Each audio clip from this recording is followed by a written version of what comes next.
You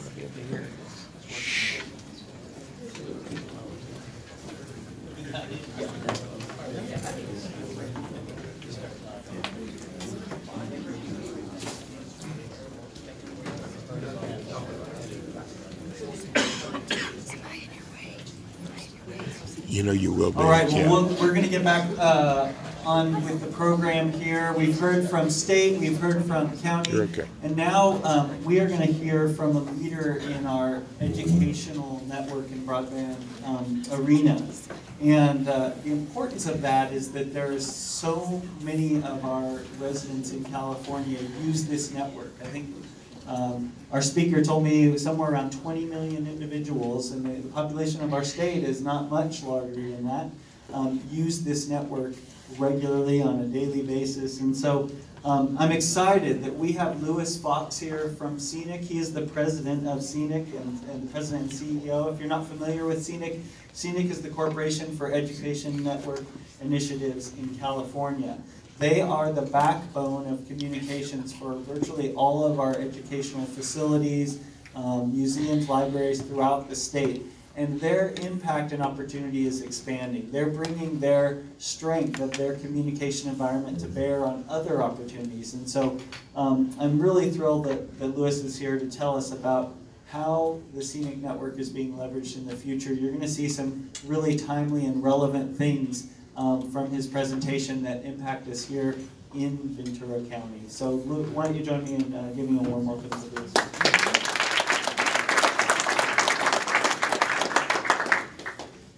Thank you, and thank you for inviting me to join you. I want to talk about three things. I'll tell you a little bit about CENIC, who we are, what we do. I want to look at the intersection of what we do in your county and surrounding counties, and then I want to talk about a particularly relevant initiative that I think may resonate with this community as well. So we are a not-for-profit public benefit organization chartered by our members. We're about 22 years old, and we have all of K-12, community colleges, Cal State universities, University of California, including the university medical centers and organizations like UC Agricultural and Natural Resources and so on. Stanford, Caltech, USC, we have the California Public Libraries are our newest members. We started connecting them about 3 years ago. We're about 80% now of California's 1,200 public libraries connected to the network. And we recently brought on the Naval Postgraduate School as a charter associate. We have, the big thing that we do is we run a backbone network. We have about 8,000 miles of fiber that we light. We have members in every county in California. We connect roughly 12,000 institutions now to the backbone. And as I mentioned, we're governed by our members. The way it works is the senior person in each segment appoints 3 people. It's a little bit like Noah's Ark. Instead of coming 2 by 2, they come 3 by 3. So we have 3 from UC, 3 from CSU, and so on. And they are actively involved in the directions that we take and the decisions that we make. And this network, here's a better map. This network has 3 network tiers. We have a California-wide intranet, if you will. We have a high-performance research network, and I'll talk a little bit about that because our footprint extends well beyond California.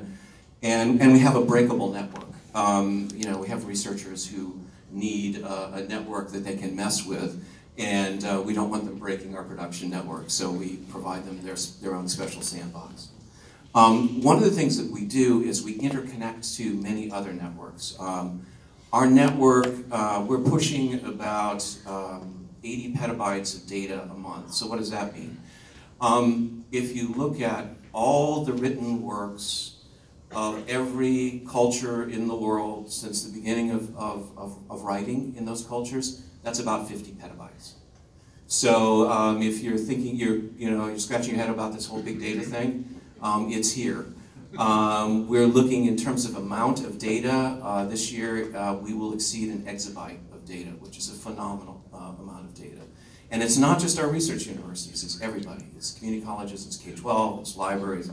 Doesn't matter what aperture they get to the network, they use it. We just added our fourth 100 gig channel to the backbone network. We have many institutions that connect to us at 100 gigs, including county offices of education now that are coming in at 100 gigs. LA Library is at 100 gig.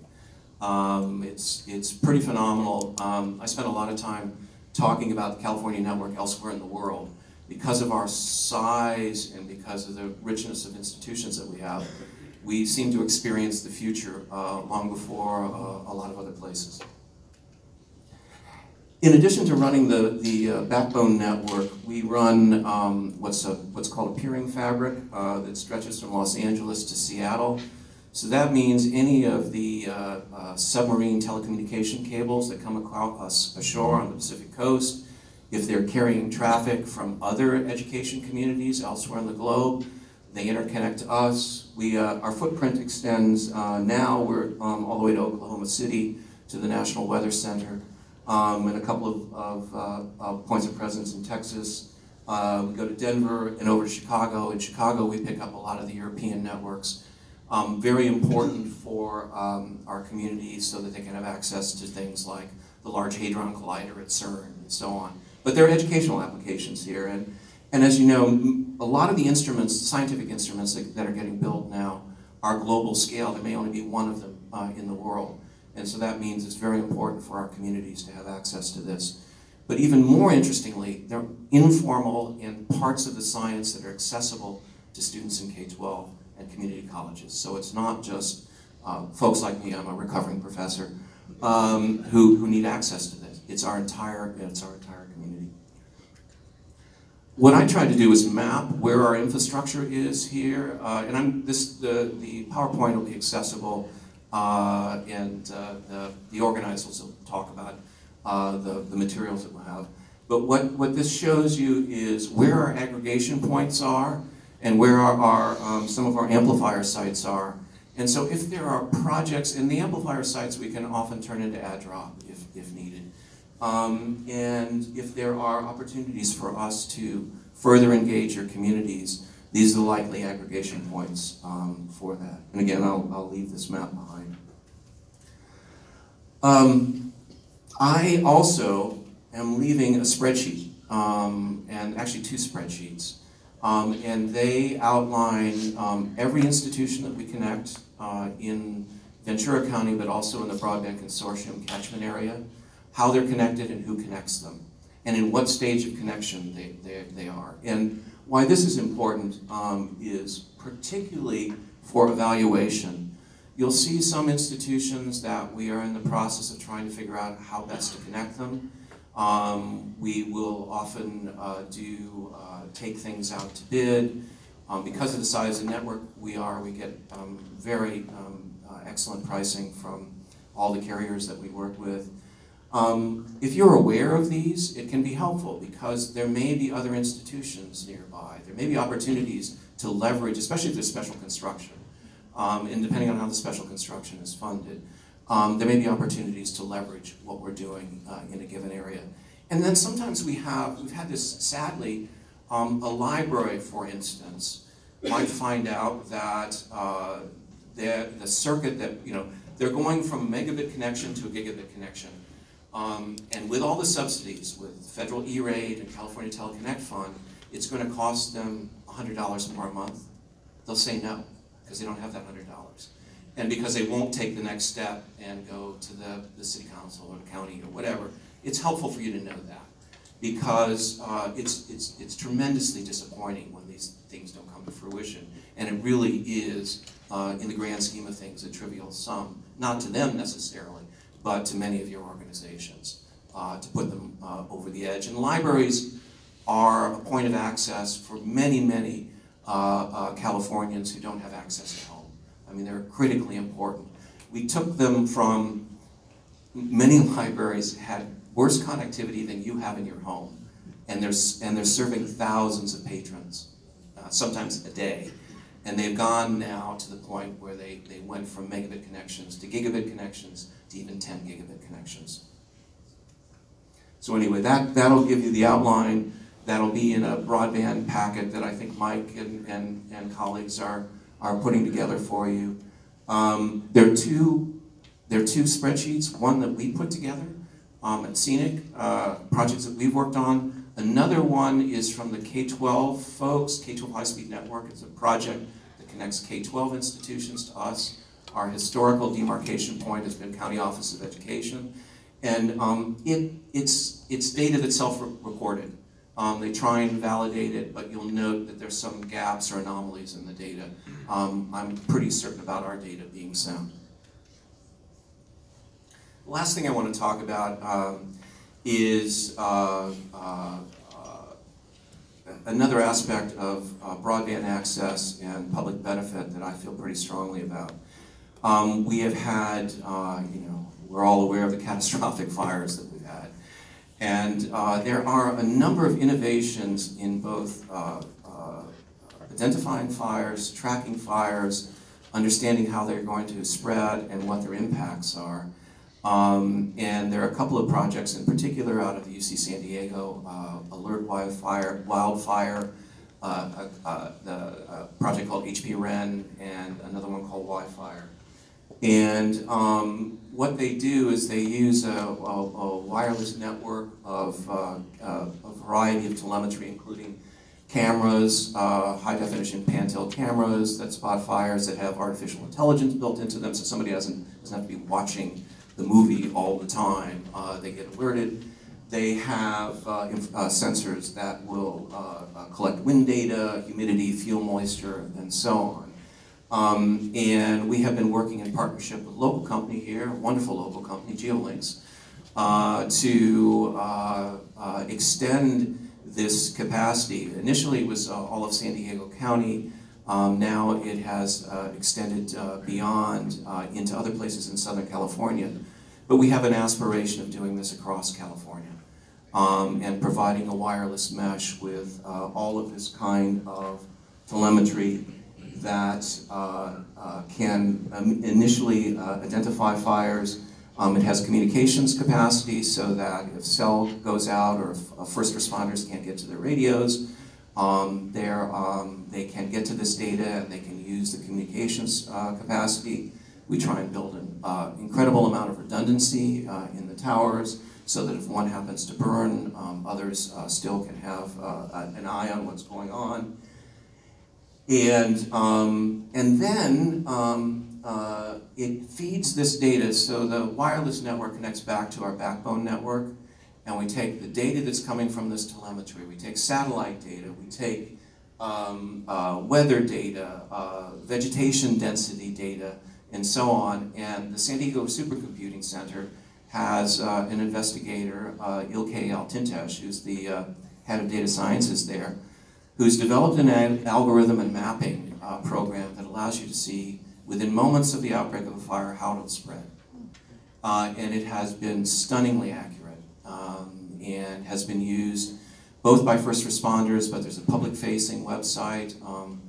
Last major fire, there were probably 1 million people who went to that site, and it has never even really been advertised.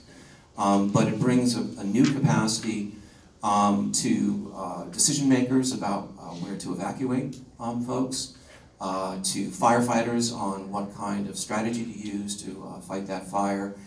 And as we increasingly get more data about the landscape, it also helps to predict where landslides will be based on that data. It's a pretty phenomenal thing. And this is a little bit about the information. You know, if there are both drones or planes flying the site, we also download that data to the system. Again, this is a kind of capacity that hasn't existed historically for first responders, and I think is tremendously important to the state of California, and particularly in this case to your communities.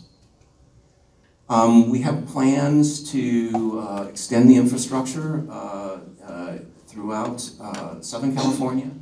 and are working with utility companies as well because they already have towers. And they're very interested in this because it will also allow them to look at their own infrastructure and see, for instance, if a line is flapping and know to turn that one off. In addition to our ability to spot wildfires. I'll note also that we're working with Caltech, the U.S. Geological Service, and the Department of Energy to use our fiber for earthquake sensing. Now, right now it's problematic in that you have to have a whole fiber to do it, and most of us don't have that kind of excess where we have fiber pairs just laying around unused. But we're working to the point where we can use just a portion of the spectrum and put this on our entire footprint. They have so far deployed it in the Pasadena area, and we're meeting now to use a couple of other places where we have additional fiber in the ground that we can repurpose in this way. But the goal is to be able to have this wireless mesh for a whole range of emergency conditions in California. The teams at Wildfire and HP Ren and Alert Wildfire work with fire departments, city and county fire departments. I expect that there'll need to be some training over time so that the tech transfer goes smoothly and there's widespread adoption of these new technologies. What I noted is that we are, Skylar Ditchfield, CEO of GeoLinks, and I, along with the investigators of these programs, are working on a plan and a budget to try and figure out what it would take to do this across the state of California for every community. And with that, I will end. Do I have time for a couple questions? Yes? Yeah, I may have missed this part, but the connection between the resources that you talked about versus or including the business community, how does the business community or commerce tap into this, which I understand traditionally has not been allowed? There's been the public sector education, scenic network, or the likes, and then the business community has sort of been excluded. What's the future of that look like? So I wouldn't say it has been excluded. Some of it has to do with what we all face in terms of sources of money, right, and the restrictions on those sources of money. We have some great partnerships with particularly the R&D side of the business community, who partner with one of our institutions, UCLA or potentially here, Channel Islands, and then they come in behind them, or we work with that R&D outfit to make sure that they're on our network. We also do extensive peering. Because of the size of network that we are, we have settlement-free peering, which is a handshake deal, with about 100 of the most important networks, content providers, and cloud service providers. So for instance, we'll announce in about another 2 weeks, we are now, our medical centers will be able to access Epic Systems, which is the biggest provider of electronic health records in the country, in the cloud, through our infrastructure that we have in Minneapolis and Chicago. And so that will mean that we can open this up to healthcare in general, not just the university medical centers. We have some great partnerships with counties. We work very closely, for instance, with Monterey County. In fact, we use their IT center as one of our points of presence in that county.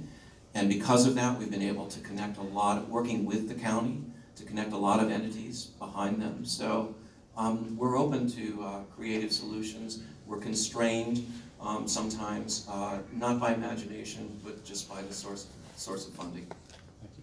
Yeah. Questions? Thank you.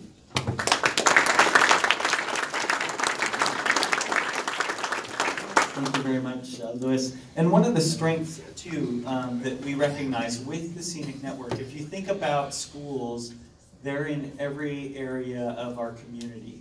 We have schools throughout our cities, in every neighborhood of our community. And so the opportunity is leveraging when these projects occur, to put broadband connecting schools.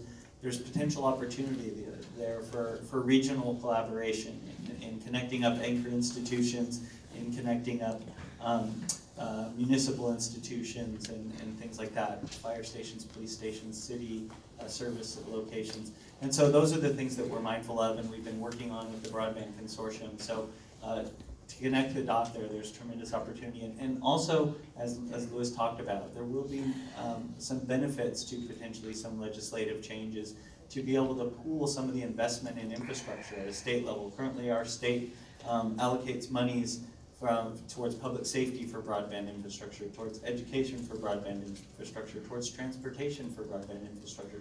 But if that could be leveraged together, there would be even more opportunity to expand our broadband presence. So just a little footnote on Louis's presentation and the opportunity that Scenic provides, because truly they are everywhere throughout our state. And that is a perfect segue to our next presenter. And I'm excited that he's here. Many of you may know him, Jory Wolf. He was the CIO for the city of Santa Monica. And if you have been in city leadership for long, or you've been in the Southern California area long, you've heard Jory's name. What he did in the city of Santa Monica is used and upheld as a tremendous example of economic development and technology innovation in the city. He helped the city establish a high-tech, high-speed network that has brought high-tech industry and innovation to the city of Santa Monica. Also a citywide wireless network known as CityNet, and with Wi-Fi. You've probably heard they have real-time parking solution that can tell you where parking spots are available, among many, many other things. In his capacity and his accomplishments at the city as the CIO for many, many years, he was recognized as the Public Technology Fellow in 2013 and a founding member of the Next Century Cities organization.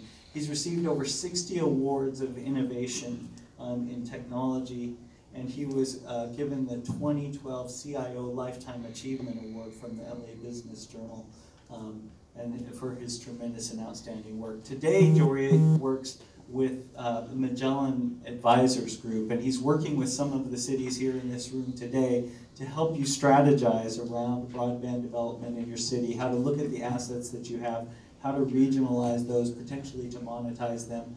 And so we're really excited to have Jory here today to share with us on some opportunities for us to leverage the strengths that we have collectively and individually towards the goals that we have municipally at the cities, at the county level, and in our businesses. So, Jory, come on up.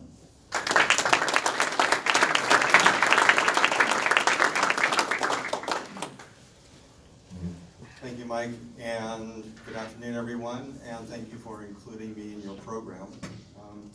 I'm going to speak to you today really about how to leverage the work that's being done locally so that it serves all of you collectively as a county. And of course, the reasons why, of course, we're here, I think you already know this, but we've just started to scratch the surface when it comes to devices that are connecting us on a daily basis for economic development, for improvements in our lives, and also in the way in which we motor about, and also how we entertain ourselves. The internet is going to continue to grow in its use in our daily lives. I'd like to just share with you briefly that Santa Monica is not unique in this endeavor. There are cities across the country, but there are probably 200 cities that are actively engaged in pursuing a broadband infrastructure for economic development and lifestyle improvements for their community.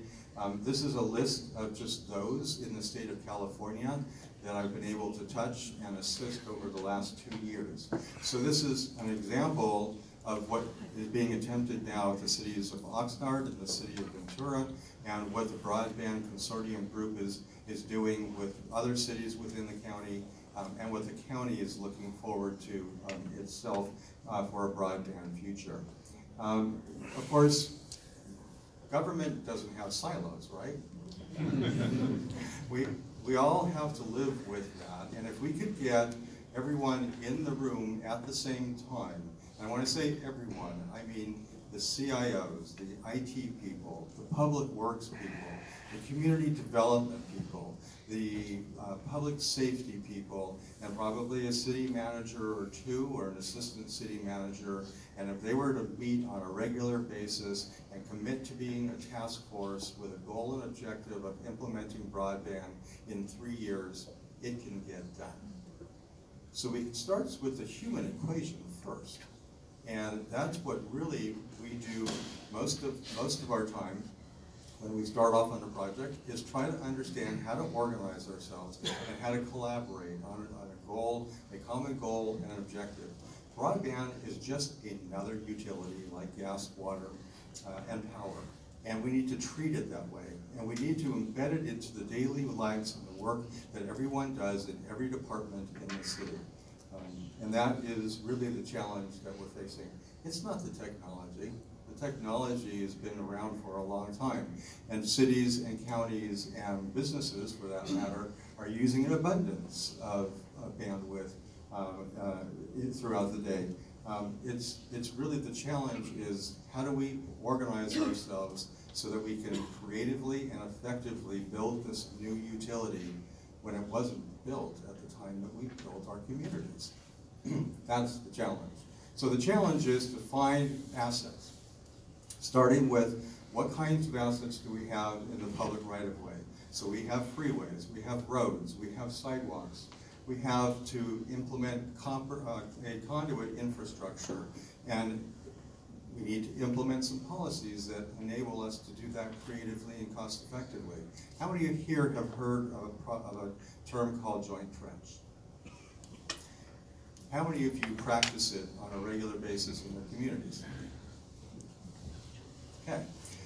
So, for those of you who don't know joint trench is the opportunity when someone is in the ground doing some encroachment within your public right-of-way, that you ought to be in the ground building with them. When you are in the ground and you are building out your infrastructure, improving your infrastructure, you need to be inviting others to come in and build with you and share in those costs. This is just another way in which you can reduce the cost, you can streamline the effort, and at the same time do a good thing called protecting your public right-of-way. Because what happens is every time you cut the street, you undermine its life by half. Unless you get a lot of pissed off people who are complaining about construction. And why did they just tear up that street when they repaved it 3 months ago? How many of you heard of that? It's Public Works for me. Right.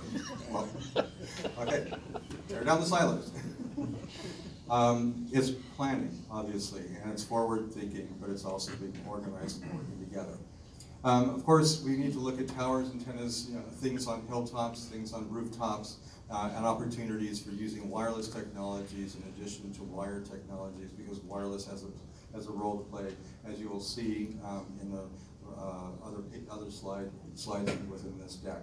And of course, light rail. So we have these things in Ventura County. So cities are doing this to build within their communities, and cities need to look at working with the county to build outside of their communities and ultimately connect with the county, and as a cooperative to connect a regional system to multiple internet points of presence through multiple service providers for redundancy. And now you have a working county-wide system feeding all of the county facilities, smart city applications, the city's smart city applications and their services, all of the anchor institutions within, and then also the businesses and the residents as well. Okay, so partners. So we've talked about this in the county working with cities, and we've already got that started through the consortium. And really what we need to look at is sources of money. Where is this money going to come from? And so there are multiple partners that the cities and counties could be looking towards. So how many of you know what a regional interoperable communication system is for public safety? I see someone in a uniform back here. Obviously that person knows. And so we're seeing the implementation of these, what are called RICs for public safety, being installed throughout the country. Much of this and some of the funding for this comes from after 9/11 for public safety both first responders and second responders to work more collectively and collaboratively together, and so that they can communicate with one another for their immediate response. Also, there is money available and there are partners in your transportation agencies. The county has a transportation partner, and we have to be looking and talking to your transportation partner. You've got a port here, you've got airports here, there's aviation money that can be made available, there's port money that can be made available. And of course, they're going to benefit, and in turn, they're going to help drive economic development within the county that's going to benefit all of the cities. Obviously, a real good partnership. And of course, county economic development folks who are here today, and county economic development will work with the state economic development people who are working with sources of funding from the federal government and other state sources to funnel money here into Ventura County to assist in the effort for the bill. Of course, users and other partners would be your anchor institutions, including your universities. You have one of those in the county, your colleges, and you have some of those in the county, and of course your schools. And we've heard about what Scenic is doing today, and I'm hoping that Scenic could be a possible potential partner in the future for building out a segment or segments of this network throughout the county and for the cities. And of course, we have other providers that are already here. We have Crown Castle in the room, and Crown Castle has a big investment in Ventura County, so they are a partner. We're not just talking about public sector partnerships, but we're talking about private sector partners as well, including Crown Castle, Southern California, Edison, and there are others as well. And of course, we can't forget about the gas company and other telecommunications companies that are in the process of implementing 5G, small cell technologies in your cities and in your county unincorporated areas. And those opportunities tend to open up partnership opportunities for cities so that they will share in the cost, or they will assist in helping cities get the assets so that they can build these fiber networks while they're rolling out 5G, because they're doing encroachment activities in the public right-of-way. Again, going back to joint trench, which comes from a dig once policy, it's at the time when telecommunications companies or even other utilities are in the ground that you take advantage of that. So how many times have you all seen the ground being opened and you see, oh, wow, there's an open trench. Maybe many of you are thinking, well, that's just an open trench. But really, it's a missed opportunity. Because when that trench is open and the city is not aware of that, or doesn't have the money to invest in putting in their own conduit and fiber, that's a missed opportunity. An opportunity to have partnered lowered the cost of putting in conduit and fiber when that ground was open. For example, I was in Santa Ana last week. They had the ground open over a 4-lane road that would connect the city hall, the state building, the county building, and believe it or not, there was a federal building in the civic center as well. And it would have cost $35,000 for the city to do this on their own. They could have done it, in this case it was with Spectrum Communications, and they could have done it for about $8,000 had they exercised their joint trench rights. Okay, so let's talk more about governance, because this is really, getting organized is really the goal here. And it means that we don't just come together and we meet, we come together with some goals and objectives and some timelines. And to do that, of course, that'll assist you in building out the network. But you also have to consider, well, once you build it out, how are you going to maintain it? And then what's the governance policies to allow you to collectively go after these grant funds that I shared with you just earlier? And that's where you establish MOUs. So I established an MOU in the city of Santa Monica with the school district and the college that allowed, I gave them fiber optics, but that allowed me to use their switch rooms in their buildings and their rooftops. Because it's a property game when it comes to broadband. So once I had access to schools, I could put up Wi-Fi and I could blanket some parts of the residential neighborhoods, because schools are in residential neighborhoods. I would not have been able to do that without having an MOU with the school district. I'll show you an example of cities that are entering into JPAs so that they can manage these networks that are being built, either owned and operated by themselves or owned by themselves and then operated by third parties. And then, of course, there are shared internet points of presence. So when they have to figure out how they're going to collectively pay for multiple internet points of presence for redundancy. So if connectivity to one internet point of presence goes down, you've got still connectivity to another internet POP for redundancy. You also would want to check to make sure that you're using not only a different facility, but a different route, and you may also be wanting to use a different carrier at the POP, a different ISP, and you may even want to be looking at using a different transport provider to get to those internet points of presence. So all of this governance needs to take place, including collaboration on SCE pole acquisition. And I'm going to go into that in just a little bit because many of the cities in the county are currently, did not have the ability to take advantage of the program to purchase SCE poles when it was open between 2013 and 2015, but they would like to like to do that today. And in doing so, they need, there's more power in numbers, and so coming together collectively, there's more likelihood that they're going to be able to do this and have an impact on the CPUC and or directly on Southern California Edison to reopen the program and allow them to purchase their poles. And I'll go into the reasons why they want to purchase these poles in an upcoming slide. Same thing holds true for setting fees for pole attachments for small cells. I'm not going to go into SB 649 or the recent FCC ruling, but collectively, if they come up with a common consciousness, setting rates, it's less likely that they're going to be challenged. But at the same time, it's going to allow the industry to know, okay, this city, this city, this city in Ventura County, they all have the same policies, they all have the same rates, and they all have the same language in their wireless ordinances, in their master licensing agreements, and also in their Dig Once policies. And so they feel comfortable about working with all of the cities in the county, and it's already an accepted practice from one city to the next. That's not good for me, because it's a lot less work as a consultant if you all just do one instead of 10.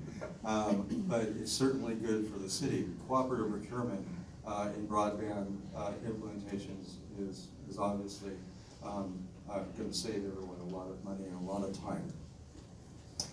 It's also going to allow you to share knowledge, which is really the most important. So sharing policy, I talked about the ordinances and the right-of-way. How many of you have seen something like this? This is not unusual, and so without an effective wireless ordinance, without an effective Dig Once policy, without effective right-of-way management guidelines, there's more likelihood that this is going to happen within your communities. And of course, having these policies in place is going to hopefully eliminate this from happening in your community. I want to talk about cities organizing not just around policy development, like I spoke of on the three particular ordinances and policy. I'd also like to talk about practices, so best governance practices when it comes to managing what takes place in the public right-of-way, or also what takes place when construction is being done or property development is being done in your city or in your county. Like the missed opportunity when the trench is open, there's another missed opportunity, a point in time, and that is when your development review committee, typically made up of your public works people, your planning people, probably your public safety people, when they're reviewing these plans and development applications, that is an opportunity for them to say, is there a dig once opportunity here? Is there an opportunity for the city to be able to get in the ground with this particular application? At the same time, when the city attorney's office and the community development department and probably your people in planning are negotiating development agreements, there is an opportunity for them to ask for mitigations. So how many of you have heard of a mitigation for a property development where you need to, the developer will widen the sidewalks? How many of you have heard of a property development activity and you agree to that property development and you ask for some street trees to be planted? All right? How many of you have ever heard of a commercial property development negotiation that took place to put broadband in the ground? You've got one. Good. But why not? Okay. Another missed opportunity. So these are just common practices that all cities really need to consider. We're looking at obviously sharing in the procurement of these kinds of activities. So looking at the county and the city coming together to share in broadband transport agreements with third parties to be able to get from point A to point B, so possibly to connect your city to a county regional system, to be able to share in the connection of a connection to an internet point of presence, possibly through a county regional system again, to be able to share in organizing an RFP and going out competitively bidding for operators who are going to maintain, manage, and market the networks for you, not only, of course, for businesses, but possibly even for residents. And then also for other services on your network, because you need a network operating center, you need break-fix kinds of responsibilities for maintenance and the like through other contracts. So all of that, you can go out and you can do it on your own, or you can do it collectively. And you're going to save a lot of money if you have the critical mass and you have larger numbers when you're going out and looking for these services through a competitive process. Okay, so also, where is the money going to be coming from? So really, we talked quite a bit about transportation, and I think it was mentioned earlier today that there's still money available in transportation grants. There's still a lot of intelligent transportation money out there. You have a transportation partner regionally within the county, and you ought to be looking at opportunities to partner with that transportation agency, because they need to put fiber in the ground as well. Why? Because they need to provide for roadside signs for real-time bus arrival. They need to connect their buses wirelessly so they can count how many passengers are on the vehicle. They may need to be able to stream video from the 8 cameras that are on their buses. They need to possibly track how much money is in the fare box. They need to understand AVL, real time at any point in time, whether or not the bus is on schedule. And if the bus is not on schedule, they would like to implement a system that would hold the light green if they can get access to your broadband network within your community or in your county.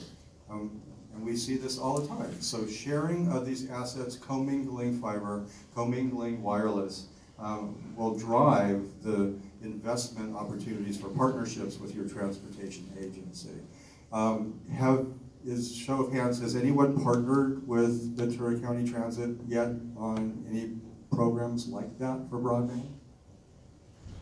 Okay, so there obviously is an opportunity, and this will probably be just like that open trench that I mentioned earlier.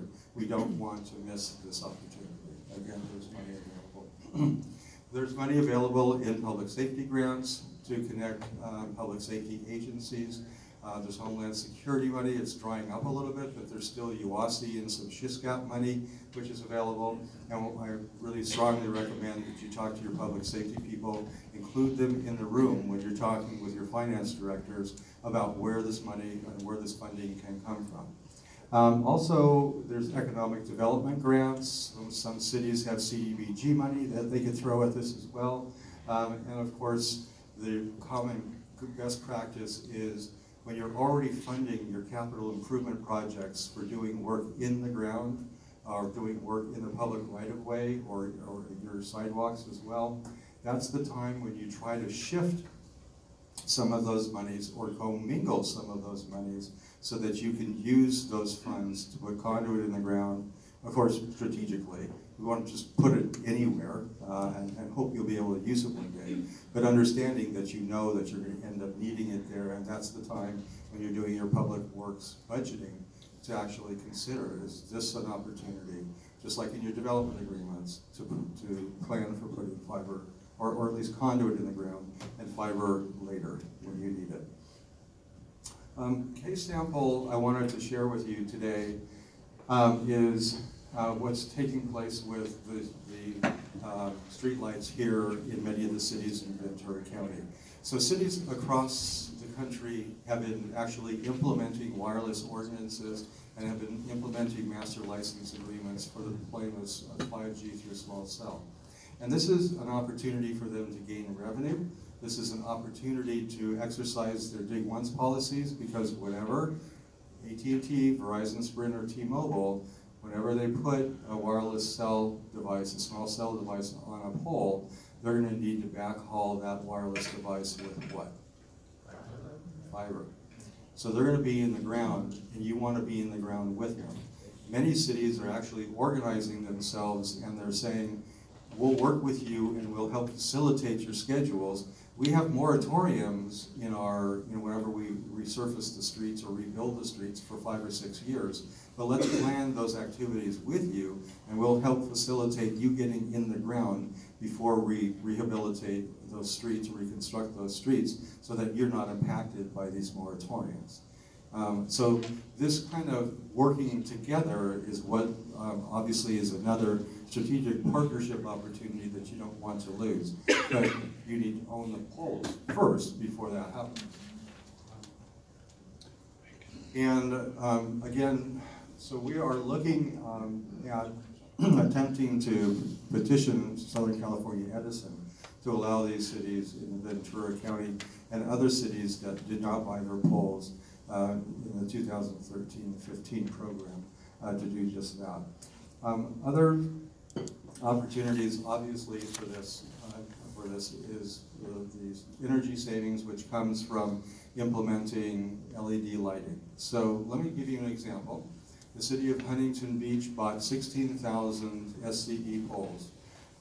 And why? Because SCE has a stranglehold on all of the cities in Southern California. You pay this rate, and we're going to tell you what rate you're going to pay, and you're going to pay that in perpetuity, and you're going to pay it for the low sodium bulbs that are consuming a great deal of energy in the process. And guess what? You have nothing to say about it. And so cities are saying, like Huntington Beach, we're going to buy those poles. And they petitioned SCE along with other cities. And in buying those poles, now they converted. They got a 10-year loan from iBank that was supported by the California Economic Development Fund. And they were able to pay back that loan not in 10 years, the life of the loan, but in almost 6.5 to 7 years instead. And afforded them the ability to implement LED, to migrate all the bulbs to LED in the process, and use that energy savings to reduce the life of the loan, and to hire an outside firm, and in this case it was Siemens, to take the responsibility of doing the ongoing maintenance and operations of the 16,000 poles that they acquired. Zero cost to the city, significant savings during the life of the loan, continued savings in perpetuity, rather than the stranglehold situation we were in before. So these are opportunities that really we want to take advantage of, and at the same time, when we're implementing these kinds of revenue saving opportunities, revenue making opportunities as well, It's a time for you to consider implementing technology. So what did Huntington Beach do at the time? They also implemented a smart street lighting program. And so the smart street lighting program then allows them to save even more money on top of the money that they were saving from implementing LED technology over the low sodium. So again, we need a group of people from the right departments working on a regular basis, looking at these opportunities. Some cities hire a chief innovation officer, and they think that this chief innovation officer is going to just come up with all of this stuff on their own. You can come up with this stuff without a chief innovation officer. You don't need to pluck somebody from the outside and who's going to come up with these wild ideas. You already have all of these ideas. You've seen this in your own disciplines. You just need you all need to come together and work collaboratively on these efforts.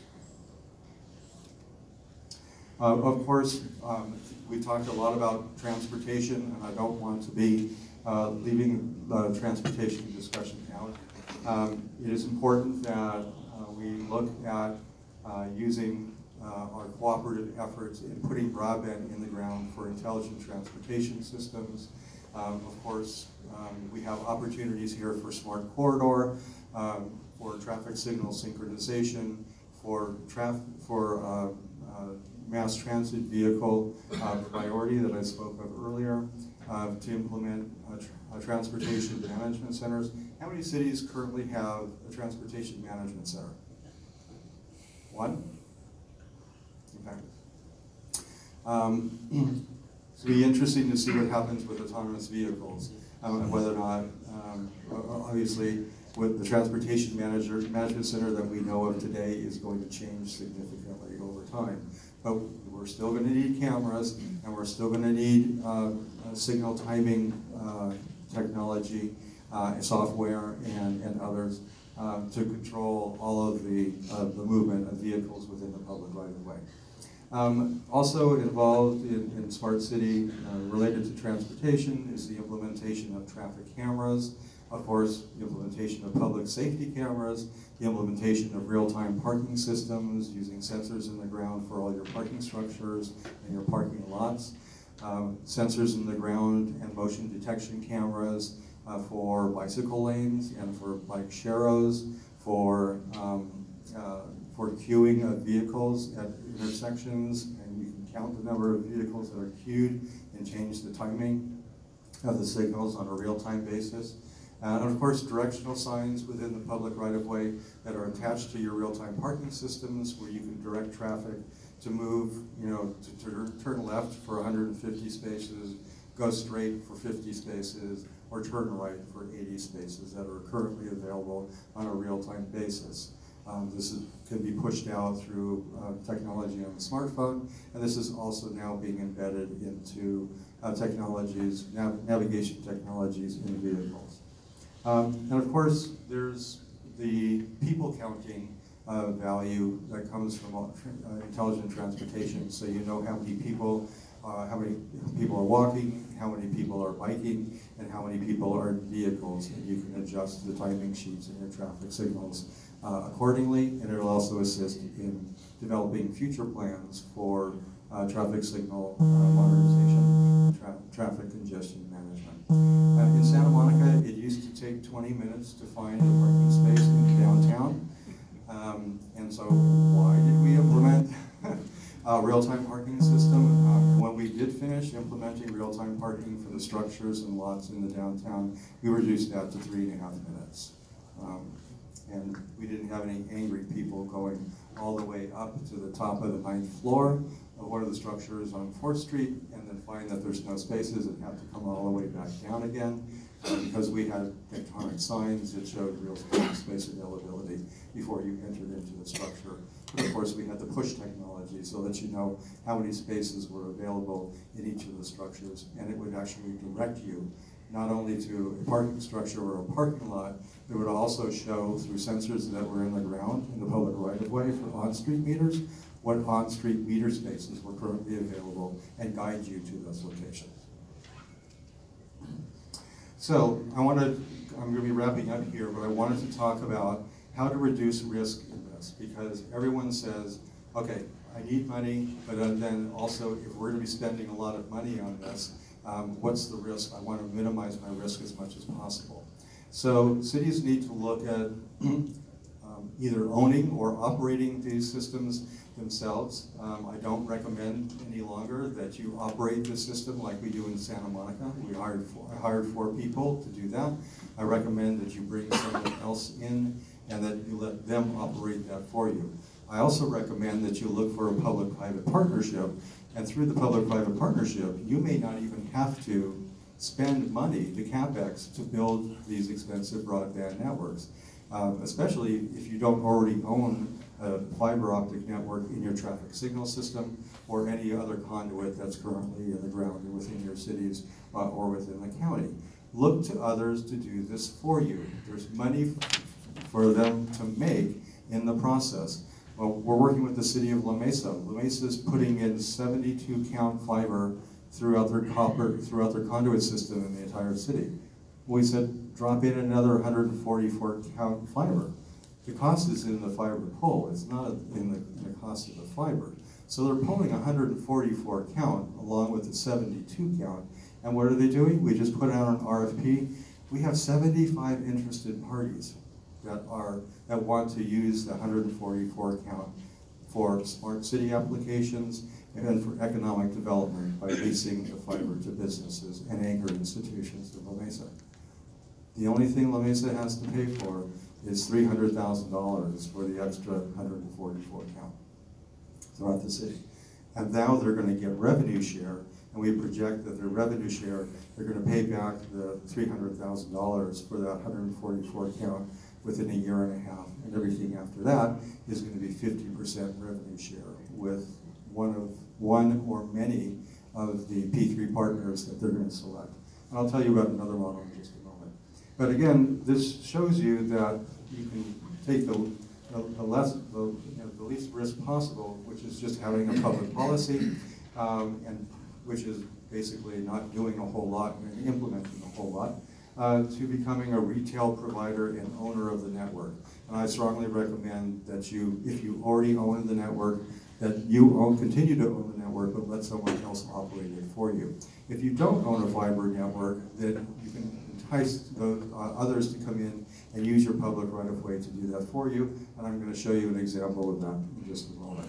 But cities that are currently using the public-private partnership approach, Culver City built a $15 million network. That was part of the traffic signal system, and they're now operating that through Mox Communications, which is their P3 partner, and they're getting 60% revenue share for all of the leasing that is taking place for local businesses and anchors. So it's stimulating economic development. At the same time, the city's getting revenue, and they have very little risk whatsoever because that's being taken on by Mox.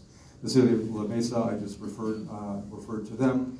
And then the city of Inyo, California is building out an incremental broadband network with a company called Inyo Networks. The city of Ontario is now in phase 3 of a 7-phase build-out, and this is a residential build-out. And so the city is taking on very little risk in having to build this out because it's being done between a revenue share with Inyo. So as the city continues to collect revenue from phases 1 and 2 and 3, when they get into phase 4, they use that revenue to invest in phase 4, and Inyo is investing with them. So it's a kind of a joint partnership for investment, and then Inyo takes all the responsibility for maintaining and managing it for them. Same thing in Rancho Cucamonga. San Leandro has a very similar thing going on with a company called San Leandro in Santa Clarita. They actually have an IRU, a long-term 10-year contract with, which is now Crown Castle. It was originally Wilcon, and Wilcon, now Crown Castle, is leasing 12 strands of fiber for economic development, so the city doesn't have to do this itself. In the South Bay, I'm going to give you a little bit more of a detail on the South Bay, but we put out an RFP to connect 15 cities in the South Bay. And that model allows those 15 cities that don't own any fiber to get connected to backhaul wholesale broadband into each of the cities that they would not have been able to do had they done this on their own. So working together, like we hope that you will do in the county of Ventura, the numbers will allow you to attract more interest and will allow the opportunities for savings along the way. Vallejo has a very similar model to the Ontario and to Rancho Cucamonga.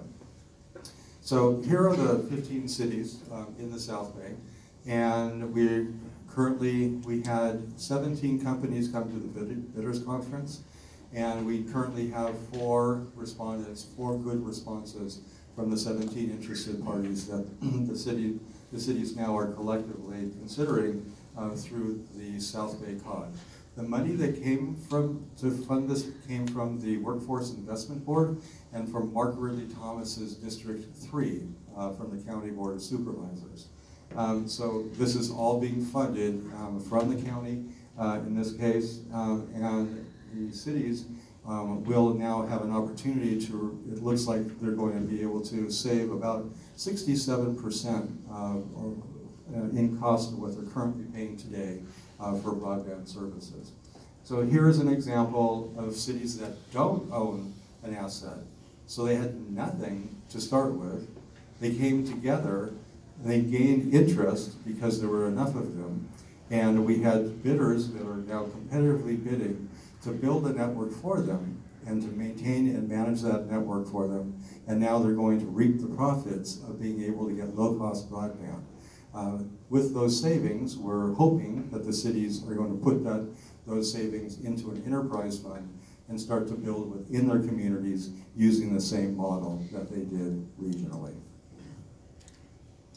Of course, none of this happens without a governance model. So I talked about the JPA model, and this is pretty much what they do. They have regular meetings, they have presentations. It's not just the people, the IT people, the public works people meet on a regular basis, the economic development people meet on a regular basis, and the community development people meet on a regular basis.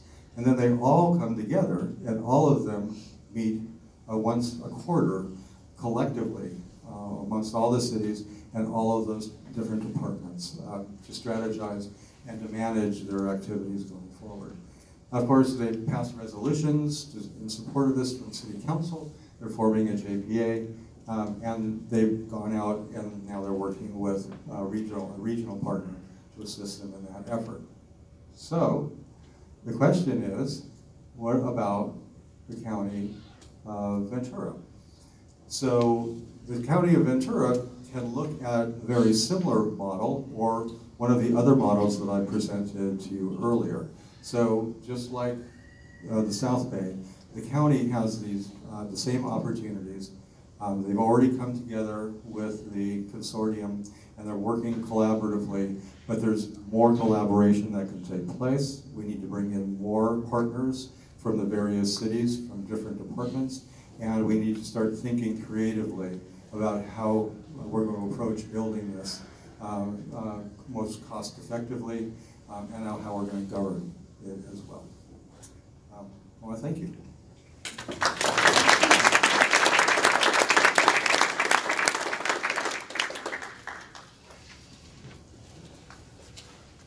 In the interest of time, we're going to hold questions, and I do apologize, we're just a few minutes, running a few minutes late.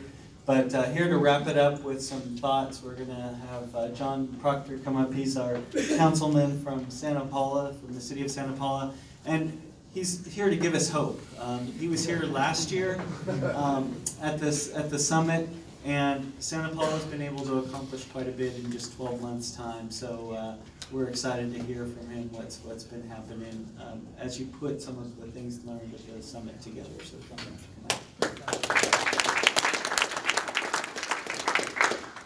Well, first I was wondering why they wanted me. I'm thinking, what are we missing? What do we really need? An elected official who knows little or nothing about the topic, right? And I think that's kind of the point, though, and I'm going to go through this very quickly. I'm going to go through the teleprompter quickly. This is from perspective of someone who really knows very little. And I first became aware of Broadband for Santa Paula. We have a large, East Area 1 is a development of 1,500 units, which is now being called Harvest at the Limonera. And then I heard that there's this outfit called Digital West, and Tim Williams is here, and they're going to be bringing in this gigabit service. You know, once again, I'm a lay person, as I think most council members are, well-meaning lay people, but they have to talk to smart people. I think this should give you a little insight, though, of what you might be dealing with when you're dealing with folks like me. So my first thought was, that's great. We have this new part of the city, and it's going to have the gigabit service. Then I thought, well, wait a minute. I don't want it to be a tale of two cities, like a digital divide. And so I was thinking about this, and I really didn't know how to proceed. And then a year ago, we had this same conference. And I got inspired, but I also got a little bit alarmed. We found out that Ventura had a grade of D, what was it, D+, I believe it was, for internet. And Santa Paula was in there at a good solid D. So that was the alarm part. The inspired part was hearing from Philip Deneef from GeoLinks, whose personal story went right to what I was thinking about in terms of this digital divide. Very inspiring, because here's a young guy that did not have access to a computer, but because his uncle had one, Philip, it was a great story. I thought you were the rock star. It cemented my idea that we need to have that kind of equity.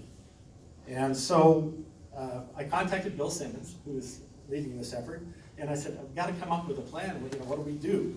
And one of the things I started doing was attending the DC regular meetings, just so I could kind of learn about things and also establish a presence, you know, as an elected official from the city. And I have to give props to Brian Chong, who's staff for Moore Park, who's been very active. But I think, you know, to elected officials, if you don't show up, nothing's going to happen. So I recruited Clint Garmo, one of our council members. I'm going through this quickly. And we formed an ad hoc committee. This is what we do. And then we started with a mapping exercise and a lot of that stuff. And by the way, I have no PowerPoint. I wish we could go back to the puppies that I was because I don't know how to do one. We did some mapping to see what the assets were. And then the next step was, well, who has what to offer? And so we came up with this idea of interviewing different providers. Bill came up with a list of different providers, and we got it down to 5 that were willing to meet us, and we called it speed dating.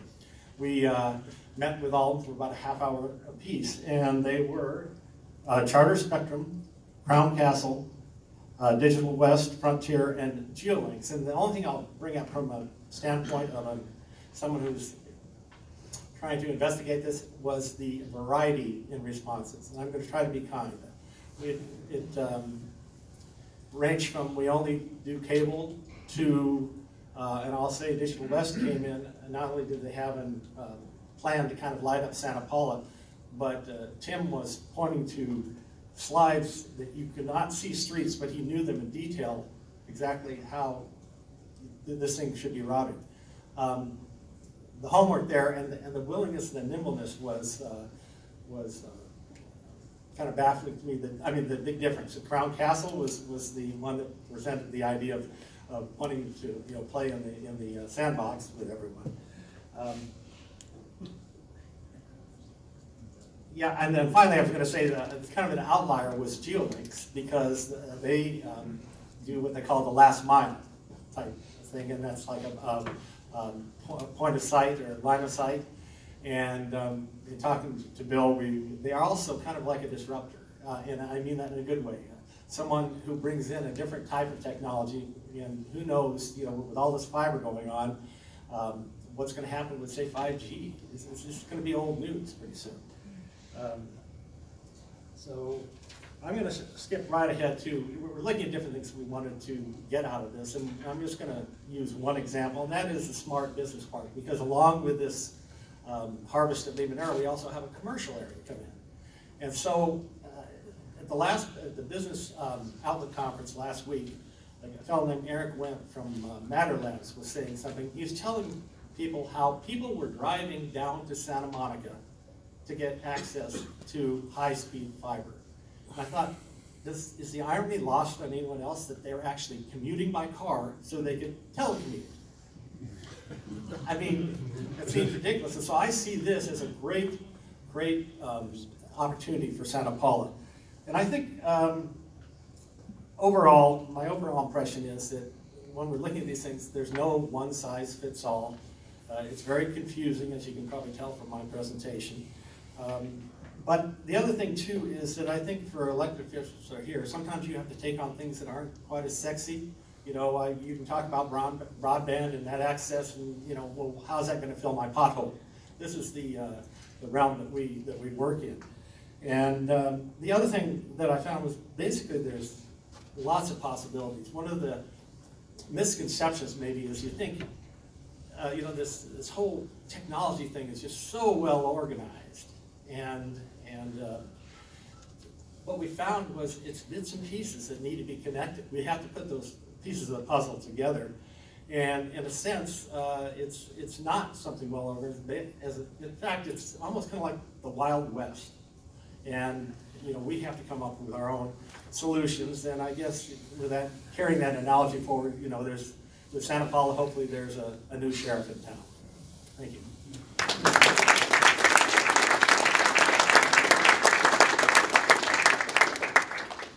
Councilman, thank you very much for giving us hope and just really for what you've accomplished in the 12 months since we had this last summit. So that message should not be lost on everybody here.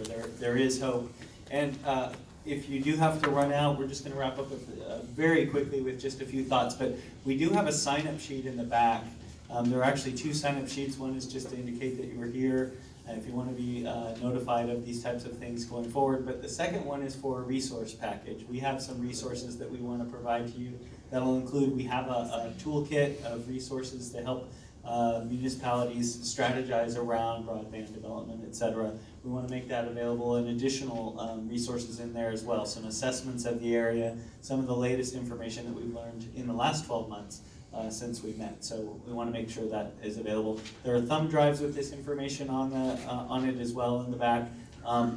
But in case you run out, you can just put your email address on there, and we'll get that to you as well. It also has the information that Louis Fox referred to about all the circuits in the area in the educational network. So with that, Bruce Tinsley's going to come up here and share some parting thoughts.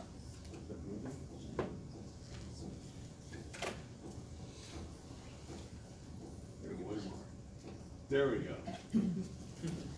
All right. Thank you guys for hanging in there. Bruce Tinsley, CEO at the Economic Development Collaborative. I got just about 3 quick points I want to make. So this here is not a political map of affiliation in the United States. All right. But it is a display of the degree to which the Western U.S. and California in particular are not necessarily as connected as the rest of the country. Now, I get it, a lot of that is geography and density of population, but this is sort of the stuff that tends to get our attention and gets us thinking. So we're talking about going forward, but a very quick moment in looking back. When we started in this broadband consortium a couple of years ago, for each of the 3 counties, we're a partnership from San Luis and Santa Barbara and Ventura County, and we did some work in trying to grade what is the region. And this first notion here looked at where are we about 2 years ago in terms of residential by city. And we used a criteria, really 2 criteria.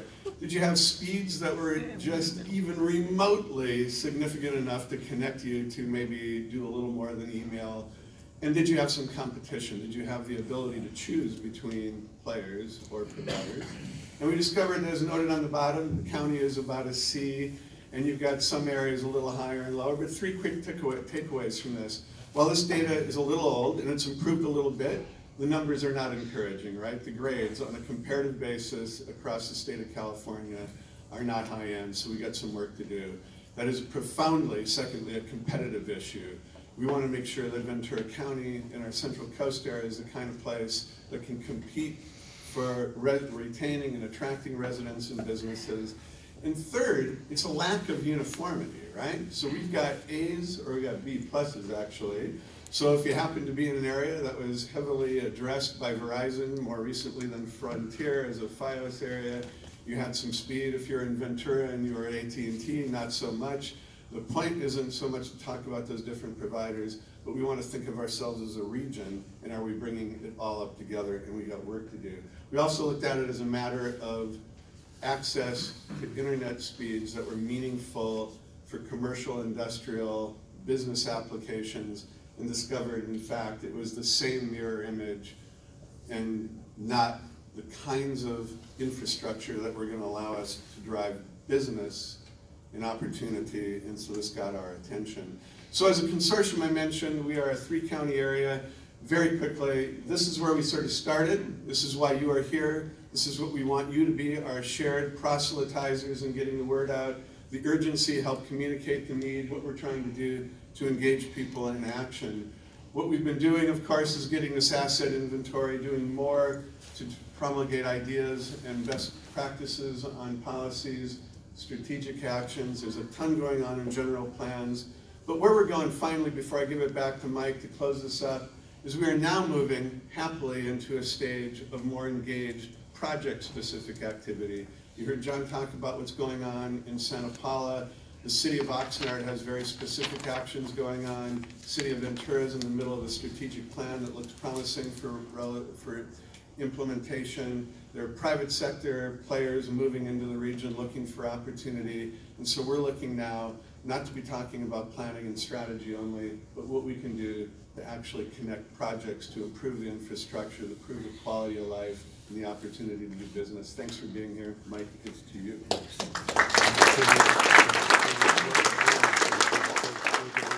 So just a few final wrap-up thoughts. And first of all, I want to thank all of you for the time you've committed this morning out of your schedules. Everyone here is busy. But this is an important discussion.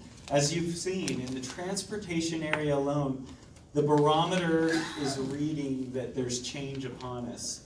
We have driverless cars. So when I was talking during the break with a few people that drive Teslas, if you drive a Tesla today, you know it can drive itself.